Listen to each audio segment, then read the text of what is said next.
parents I met downstairs, some of the parents I met in Rugby were on the road last Thursday.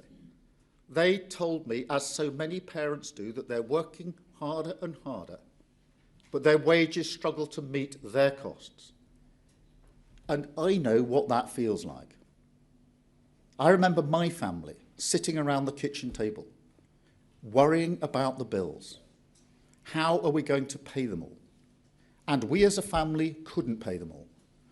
And that's why in our case, our phone was cut off.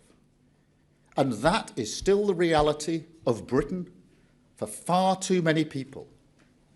And so, yes, I am proud. I'm proud we scrapped the two-child limit. I'm proud we're lifting over 500,000 children out of poverty. Proud we raised the national minimum wage again. That is what a Labour government is for, making life better for working families, unlocking their potential, and giving our children a fair chance to get on. And that is the story of the budget. There were necessary choices. Of course there were. Fair choices, I would argue. Tax rises do make life harder for people. I understand that. It's obvious. And I'm not going to pretend that there aren't alternatives. Politics is always about making choices. We could have cut public services. We could have ignored child poverty. We could have rolled the dice with extra borrowing. But I firmly believe that those options have been tested to destruction. I mean, we all know the risks of reckless borrowing. That is the path that Liz Truss took. And you can see the cost in any bill, mortgage, car loan, anything affected by interest rates. But also, look at the OBR's analysis of productivity. And it's crystal clear to me that austerity scarred the long-term productive capability of this country. So why would we repeat it? That is what we inherited. Public finances and public services in total crisis. Growth weak for years. But if you'd said to me 17 months ago, on the first day of government, that by now we would have cut NHS waiting times, cut immigration, cut child poverty by a record amount, if you'd said to me that Britain would now be cutting borrowing faster than any other G7 country without cutting public investment, that our fiscal headroom is up significantly, economic growth is beating the forecasts, with wages up more since the election than in a decade of the previous government, if you'd said to me, because of all that, we can tackle the cost of living for working people, freezing rail fares, freezing prescription charges, freezing fuel duty, slashing childcare costs, driving down mortgages, taking £150 off your energy bills, £300 for poorer households, then I would say yes. That is a record to be proud of. And I am proud. I'm proud the public services.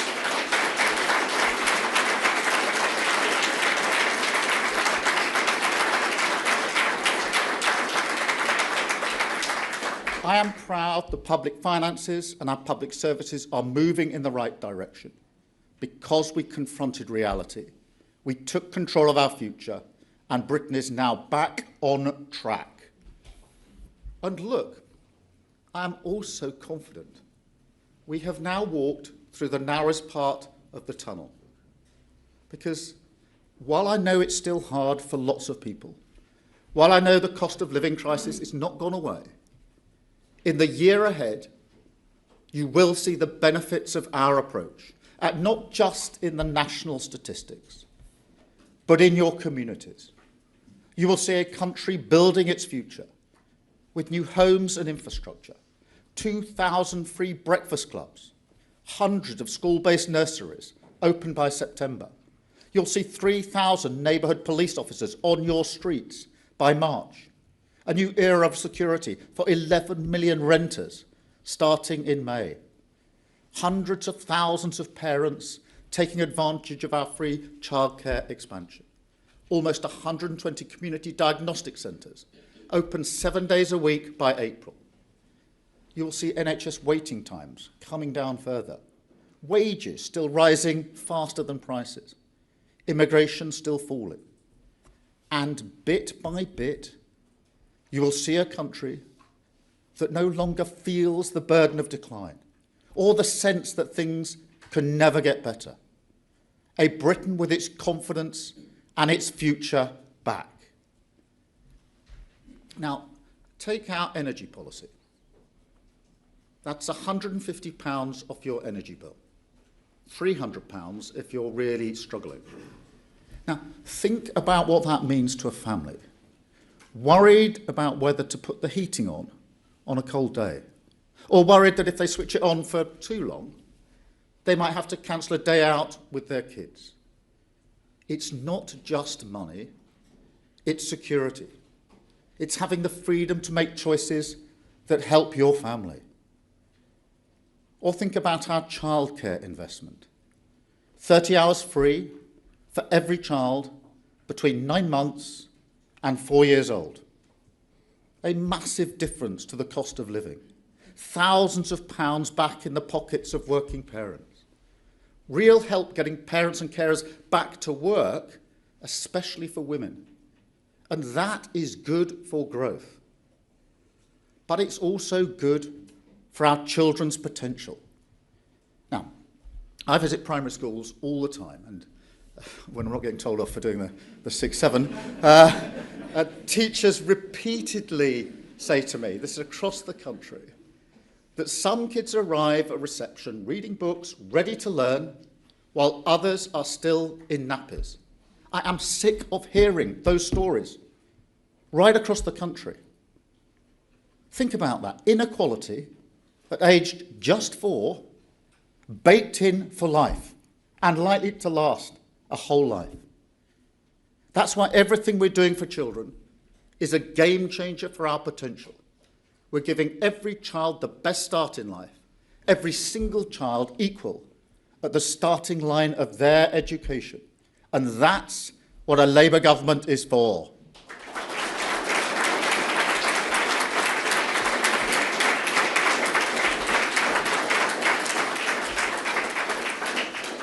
And look, when it comes to economic growth and living standards, we're confident we can beat the forecasts. We've already beaten them this year. We are in control of our future. We've already struck trade deals that are attracting billions of pounds of investment. We're removing barriers to business right across the economy, in planning, industrial policy, pension reform, artificial intelligence, capital investment. And right at the heart of the budget, we have a package of measures that give the green light for the world's best entrepreneurs to start, scale and list their companies in Britain. But we have to be clear, at this stage of our plan, the most important things that we can do for growth, the most important things that we can do for business is first to drive inflation down so that interest rates come down further still and the cost of business investment comes down with it. And second, to retain market confidence that allows for real economic stability so that businesses can plan with certainty. That is what the country needs most right now. It is what the budget secured. And that's why our choices were fair, they were necessary, and they were fundamentally good for growth. But I will level with you. As the budget showed, the path to a Britain that is truly built for all requires many more decisions that are not cost-free and they're not easy. We can all see the challenge. Low productivity, the result of an economy scarred by austerity, by Brexit, and by consistently failing to unlock the nation's potential.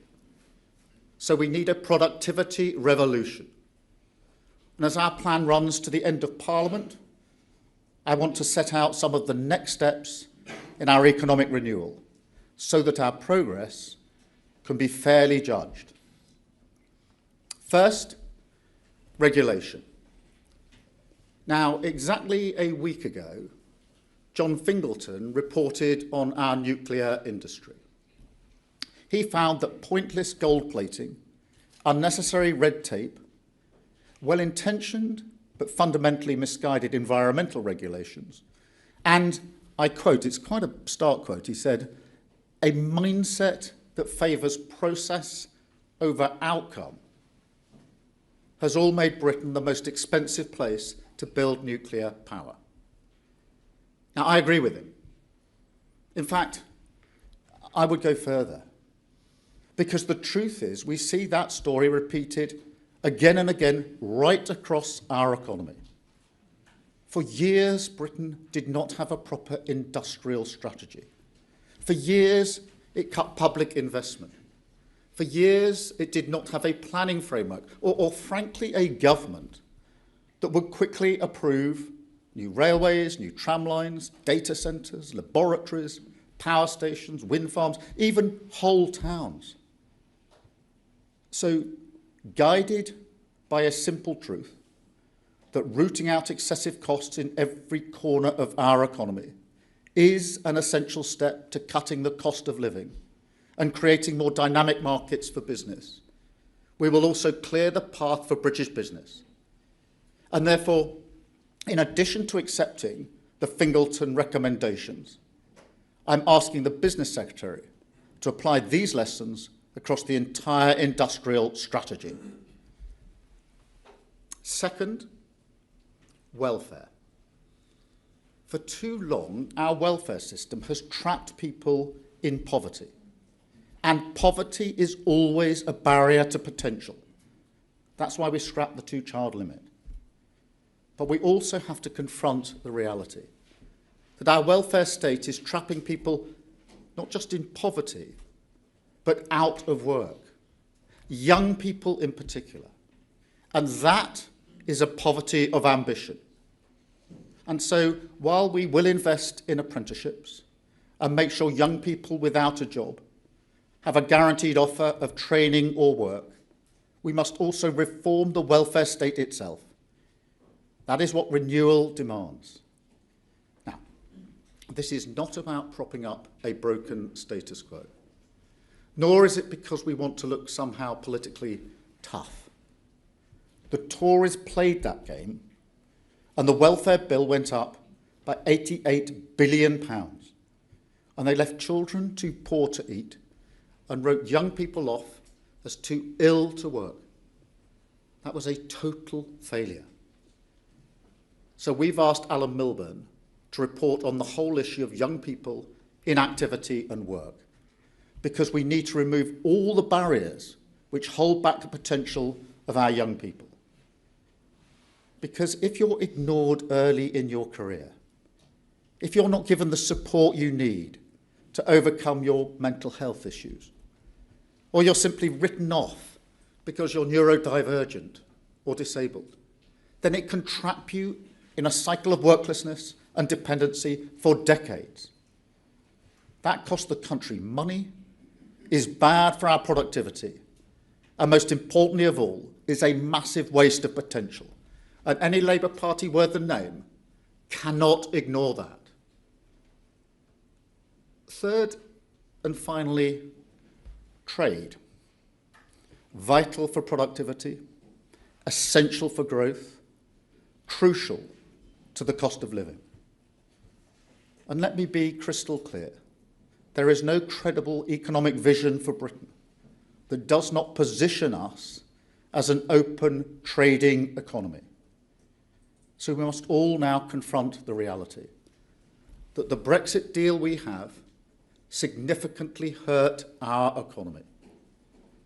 And so for economic renewal, we have to keep reducing frictions. We have to keep moving towards a closer relationship with the EU. And we have to be grown up about that, to accept that this will require trade-offs. That applies to our trading relations right across the world. And as you've seen already with this government, There are deals to be done if you're committed to building relationships.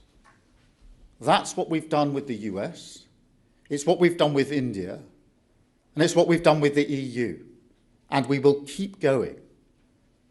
We will continue to reject drift, to confront reality, and take control of our future. That is what the budget achieved last week, and we will build on it. A long-term plan for the economic renewal of this country. A Britain that is free from decline, confident about its future, and with the potential of every single person unlocked. Truly built for all. Thank you very much. Thank you. Thank you.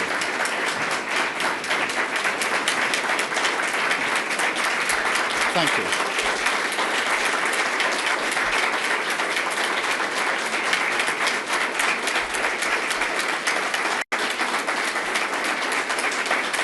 Thank you very much. Thank you. I'm now going to take a number of questions from the media. I've got a list here. It starts with Chris Mason, BBC. I see Chris here. Thank you, Prime Minister. Chris Mason, BBC News. As a former lawyer, you'll be familiar with the concept of people offering the truth, the whole truth, and nothing but the truth. Isn't the reality that in failing to be candid about the breadth of what she knew at her pre-budget news conference, the Chancellor misled us? And if I may, on reform of the welfare system, how fundamental is it to you that the benefits bill starts to fall? Thank you. Well, look, on the build-up to the budget, let me just step through that in some detail, because there was an OBR productivity review. The result of that was there was £16 billion less than we might otherwise have had. That's a difficult starting point for any budget. We had already made commitments, which I think I've expressed to you and many others many times over, that we were going to protect our public services, particularly the NHS, to cut borrowing costs and to bear down on the cost of living. So we had on the one hand £16 billion less than we might otherwise have had. We had clear commitments that we'd made throughout the process as to what it was we were going to achieve. Therefore, against that backdrop, it was inevitable that we would always have to raise revenue. So there's no misleading there. During the overall process, the numbers improved. And there was a point at which we thought, myself included, that we might have to reach for a manifesto breach of some significance. I didn't want to get to that place, but I recognise we might have to. As the process then continued, it became clear to me and others that we might be able to do what we needed to do with our priorities without that manifesto breach. And that's what we did with the fair and necessary decisions that we took, which did, to root back to where I started, make good on the principles, which was protecting public services and the NHS in particular, where record amounts have gone in, and hence the waiting times coming down, which did help with borrowing costs, because I was determined that we needed to have bigger headroom than we had last time, and we more than doubled it, which has been very significant part of the budget, not easy to do for obvious reasons. And we were able to, and are able to, bear down on the cost of living, hence the £150 off people's energy bills, and the measures we're able to take in relation to the two-child benefit. So the review put us in a bad place to start with. We worked through our principles. There was a point at which I thought we might have to breach the manifesto. I was always wanting to know if there are alternatives to that, and the point came when there was an alternative to that, and that's the route that we took.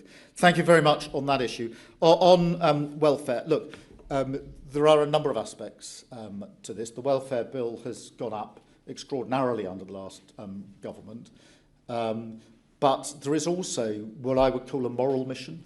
I've been particularly concerned about young people, best part of 1 million young people who are not in work and not learning.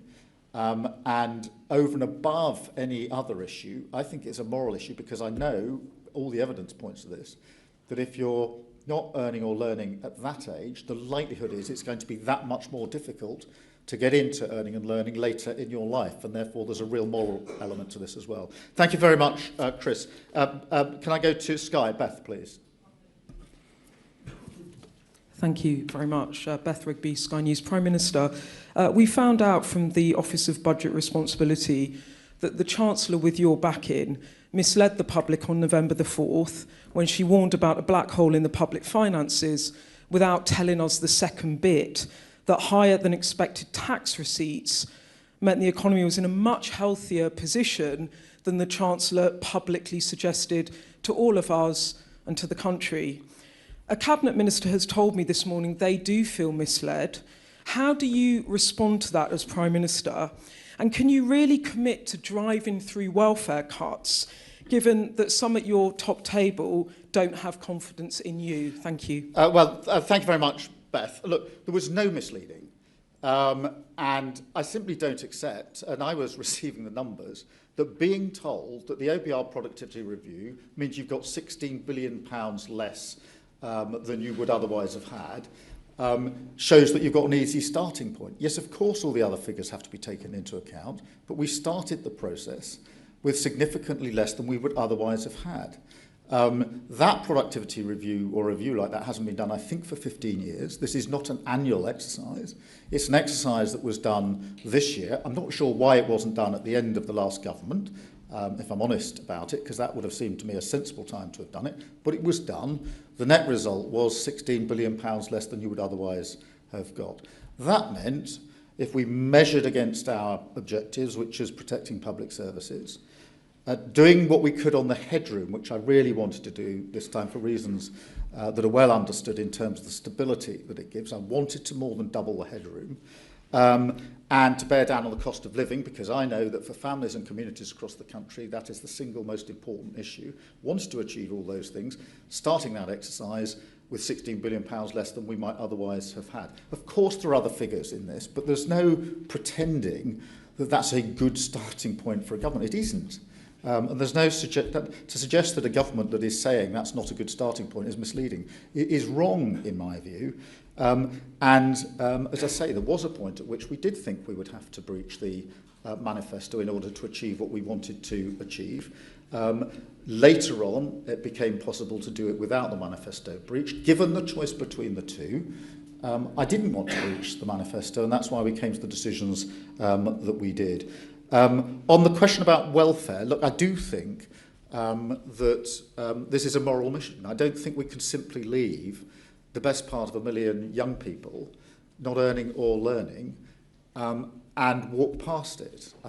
Just as I fundamentally believe we've got to lift children out of poverty, that is a moral and personal mission for me, always has been.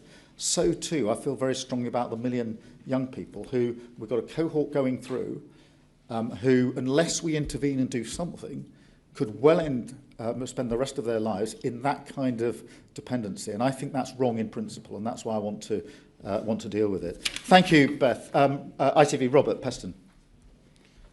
Hello, Prime Minister. For my sins, I've reported on budgets for 35 years. That's a good record. And truthfully, I have never seen preparations for a budget as shambolic as these, except for Liz Truss's mini-budget, and we all know how that ended. Is this the Chancellor's fault, or is it your fault? Well, and just briefly on, you mentioned you want to drive faster on trade. Your current proposals for the EU are not economically significant. Are you going to drive harder and faster in getting a better trade deal with the EU? Robert, let me just deal with the substance of the budget, because it's really important that we focus on that, in my view. We have protected our public services and our NHS. That is hugely important. Our NHS was on its knees after 14 years of the last government. Now we're bringing waiting times down. That is not easy. It requires record investment. It requires decisions to be made, fair and necessary decisions of this government. And I'm proud of that. I'm proud of that. That is an outcome of the budget. We have over doubled the headroom than the headroom we had before. And every business knows that that helps with stability and certainty, which is what they're looking for above all else. And they know that that has an impact on inflation, which impacts them. So I'm proud that we've done that under the budget. And we've borne down on the cost of living. I'm proud that we've lifted 500,000 children out of poverty. I think it's abhorrent. I think the idea we've had for the best part of 10 years, that if you have this cap in place, it would have any effect other than dragging hundreds of thousands of children into poverty, has been tried and tested to destruction. The only effect of it was to drag hundreds of thousands of children into poverty. And we're ending that under this budget, and I'm proud of that. I'm also...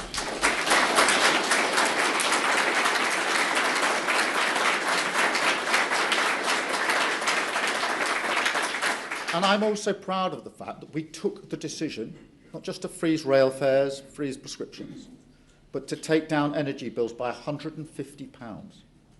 Now again, in the hospital that we went to on the afternoon of the budget, when we told them that, they broke out in a clap, because they knew what it would mean to them.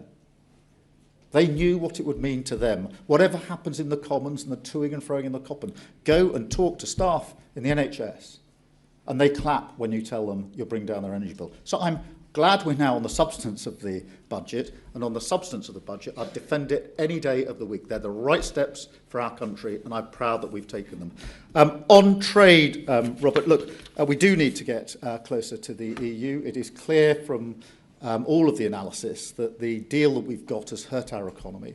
That's why we've rebuilt relations and reset relations with the EU, and I'm proud that we've done that. That is why we're moving forward. We had the mandates agreed for the SPS agreement, and that will drive down costs in supermarkets significantly, particularly food costs, and the emission trading scheme just in the last week or two. So we're making progress on that front. And that goes in addition to the other trade deals that we've done with countries of the US that we did. And I remember the days when people were saying to me, you can't have a deal with the US and a deal with the EU, and we've got both. And the deal that we did with India, which it had been in the making, I think, for 8 years until we came along and actually did the deal. So I'm proud that we're making that progress. Thank you very much. I'll go to Chris Hope from GB News. Chris. Chris Hope, GB News. Prime Minister, you wanted to tread lightly on our lives before you were elected. You were different from the Tory party, but aren't you exactly the same? From David Lammy repeatedly not being clear about an escaped migrant in the House of Commons, to Rachel Reeves talking about a black hole that wasn't actually there. Now you want to cut benefits, but trust matters. How can our viewers trust anything you say? Well, Chris, I simply don't accept the starting proposition. I'm really sorry. When I was told that we started the budget process minus £16 billion, I didn't cheer. I didn't think it was good. I thought it was a very bad starting position. I was curious as to why the productivity review had been done this year and not previously, but there we are. That's the nature of the beast. It's done, and the price is calculated, and I'm handed the tab, minus £16 billion. Not suggesting the other figures aren't there, but it is not. I won't accept the proposition that somehow this was a good starting point. I'm £16 billion down on what I thought I'd have, and I know the impact that's going to have on your viewers. Because I know for them that the cost of living is the single most important issue. I know for them they are going to be worried at the beginning of the month in January, is their season ticket going up? Because they normally get whacked with that pretty early in January. Prescription charges matter to them, and their energy bills matter to them. And there are choices, therefore, that can or can't be done if you start with minus £16 billion. So I simply, I know it'll be put to me many, many times, I simply don't accept the proposition that somehow starting your budget process minus £16 billion is a particularly good starting point. If that hadn't have happened, I'd have had £16 billion more to weigh in the options and the choices that we made.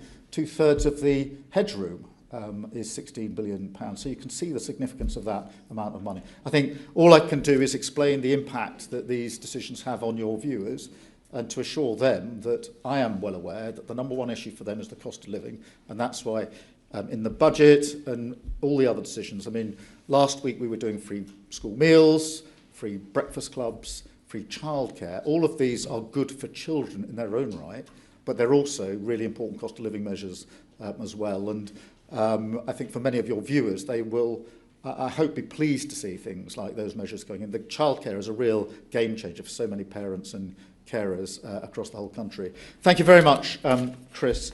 Aubrey from The Times. Good morning, Prime Minister. Aubrey Allegretti from The Times.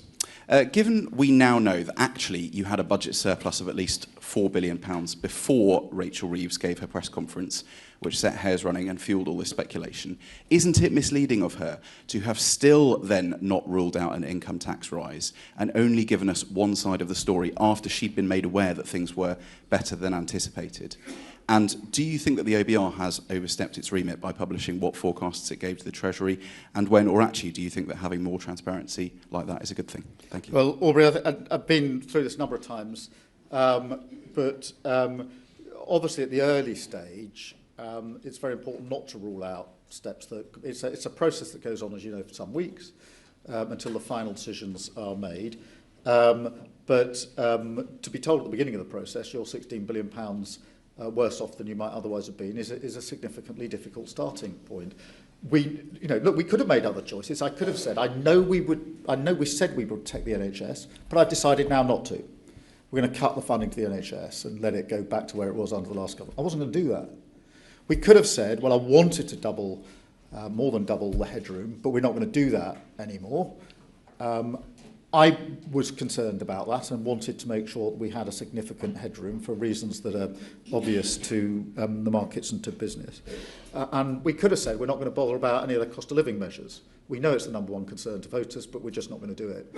I fundamentally disagree with that. And therefore, of course, it was right that we flagged that we started in this position. And my strong view is it would have been wrong to rule out measures that would have to be taken as a result, and in fact were taken, because there were tax rises in the budget, as you and others have pointed out to me a number of times. In relation to publishing the figures, look, that's a matter for Richard Hughes, I think, to explain rather than me. Good. I've got Guardian, Jess. Hi there, Prime Minister. Jess Elgott from The Guardian. You've said a few times in this speech that you don't believe or will beat the OBR's gloomy forecasts on growth or living standards. You're clearly very angry at the timing of the productivity downgrade. And you've given them figures that you know you'll probably never have to do on spending cuts before the next election. What is the point of the OBR if it clearly doesn't command your confidence? I'm not angry at the productivity review. It's a good thing that reviews like that are done from time to time. I'm bemused. Myself, I feel that doing it at the end of the last government and before we started might have been a good point to do a productivity review so we could know exactly what we were confronted with. Doing it 15, 16 months into a government, it had to be done sometime, but picking up the tab for the last government's failure it's been the nature of the beast, frankly, for the last 16 months, but it was given a special emphasis in that exercise. I'm not angry. I'm just bemused as to why it wasn't done at the end of the government rather than done now. But but I'm not saying that these reviews aren't important, etc. On beating the forecast, look, I am confident, and I'm confident because the forecast that was given to us for 2025 for economic growth was 1%, and it came in last week at 1.5%. That's a 50% overreach on the forecast. So I know these targets can be beaten, and we are absolutely out to defy the forecasts and beat them, just as we've already done this year. On the OBR, I'm very supportive of the OBR. I'm very supportive of the OBR. It is, in my view, vital for stability and inbuilt in our fiscal rules, which I've said a number of times are ironclad. So, look, I'm not going to suggest that what happened last week, which was the entire budget being published before the Chancellor got to her feet, was not anything other than a serious error. This was market-sensitive information. It was a massive discourtesy to Parliament. It's a serious error, and there's an investigation that's going on. But as for the OBR itself, I'm very supportive of the OBR for the reasons I've set out. Vital for stability, vital and integral to our fiscal rules, which I've said a number of times are ironclad. Thank you very much, Jess. I've got Lizzie from The Mirror. Prime Minister, Lizzie Buckham from the Daily Mirror. You talked about looking again at welfare reform, but you failed to pass your measures the last time you tried. Can you take your MPs with you this time, and would you take the whip off people if they oppose cuts to welfare? Well, look, on this issue in welfare, I'm focusing particularly on young people. I do think there's a general consensus that it is a moral mission. I mean, there aren't many people who are comfortable with, nor should they be, the fact that there's nearly 1 million young people who are, very stuck with not earning and not learning. And my worry, as I say, is that is something that isn't a short-term thing that happens just for a number of years and then it's sort of back into work, back into learning, and everything's fine. My big worry is that all of the evidence I've seen shows that if at that age that's the situation, the likelihood is it's going to go on for decades, and that's going to impact that cohort. I think it's generally, there's a strong consensus that we must do something about that, and we will do something about it. I've got Jack from The Sun, Jack Elson. Thank you, Prime Minister. And just to pick up on a point which Chris made at the beginning, is it your goal that welfare spending by the next election will be coming down and not up? And then just secondly, your Chancellor in the budget and over the weekend says that she was asking ordinary workers to contribute a little bit more. But what is your message to people who aren't contributing at all? Thank you. Certainly in terms of the welfare, but we've got 2 reviews going on, as you know, the Sims review and the Milburn review. We need to let them complete their course. It is a moral mission. But I've been outspoken a number of times on the fact that the last government lost control of the welfare spending, and like all things, it falls to us to pick up the mess that they have made. In relation to, look, we are asking everybody to contribute a little bit more. I do think it's really important to appreciate with the 2-child limit that 3/4 of children in poverty are in working families. It's the working poor we're dealing with here. That is families who are working but can't make enough money from their wages in order to pay their bills and keep their children out of poverty. I think we should do something about that. I think it's the right thing to do for children. I think it's the right thing to do for the NHS. I was really struck spontaneously last week by the strength of feeling in the hospital that if we were able to deal with child poverty, it would bring the number of children going into hospital down and have a real impact on the NHS budget. And it's not me saying it to you. This is what the first reaction of the staff in hospital was to that effect. And I genuinely think it's really important for the economy. If we want our economy to grow, and we do, we have to ensure that every single person can contribute to that. It is really hard if you're growing up in poverty to play your full part economically towards the growth that we need in this country. So for all those reasons, I think it's the right thing to do. I've now got news with Chris. Chris. Thank you, Prime Minister. Good morning, Prime Minister. Chris Chandler, News with Chris. The government is lifting the 2-child benefit cap from next April, but with working families being told they need to contribute more and the 2-child benefit cap not being lifted from next April, what reassurance can you give families right now that are struggling this winter as it approaches? Yeah, well, for families struggling this winter, I want to give the reassurance that we're taking a number of measures on the cost of living, because I think for them, that's probably the thing uppermost in their mind. Can I make ends meet? Can I pay the bills? As I said in my speech, that happened to me when I was growing up. We didn't have enough money to pay all of our bills. We had to do what families are doing now, which is to sit around the kitchen table and make the difficult choices to which bills we wouldn't pay because we couldn't afford to do so. There was the old days of landlines, but that's why we had to have the phone cut off, because we couldn't pay the bill. In those days, that meant the end of your phone. But those are the decisions that families are going through this winter, and that's why what I'd say through you to them is we are taking measures in relation to rail fares, to prescriptions, energy bills down by £150. For those that are struggling most, that's on top of the 150 that we're already taking off for. So last winter, 3 million families that needed it most had their energy bills reduced by £150. We've extended that to 6 million of the poorest families, those struggling most this winter. So for them, there's that additional benefit as well. And for any of those through you who've got children who can benefit from free breakfast clubs, from free school meals, the free childcare, which downstairs there's a nursery where you see firsthand the evidence of this, from 9 months to 4 years, does save a significant amount of money, does mean that parents and carers can get back into work if that's what they want to do and earn a little bit more. And it's hugely important for children, because I fundamentally believe that children aged 4 ought to be at the same point on the starting line. And as I said in my speech, I'm sick of hearing that children aged 4, some of them ready to learn, some of them in nappies. It's not a slogan in a speech. It's really something we should all be concerned about. We're beginning to end that. So thank you very much, Chris. And I've got News ASB Andrew. Andrew. Good morning, Prime Minister. What guarantees can you give that your government will be transparent about fiscal realities, even if the news is politically inconvenient?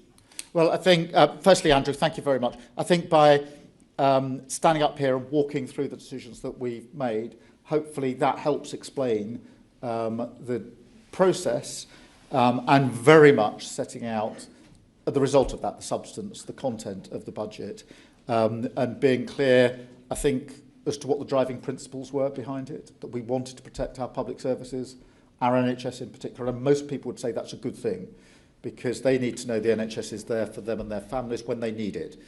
And one of the saddest things under the last government is when Labour left power, we had the lowest waiting lists and the highest confidence in the NHS. And that was really appreciated in the NHS and by the staff. At the last election, we had the highest waiting lists and the lowest confidence.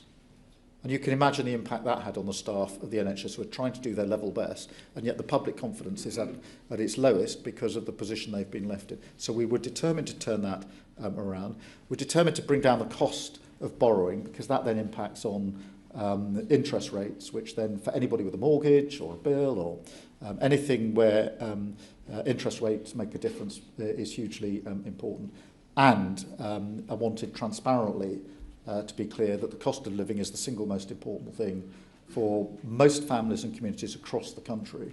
And they will want to know, and through me and you questioning me, can know that we've taken a number of measures on the cost of living, which will help. It doesn't eradicate the problem, but helps, but also gives the sense that we're a government that does actually understand what a cost of living crisis feels like, and that's determined to make the fair and necessary decisions to deal with it. Thank you all very much indeed. Thank you.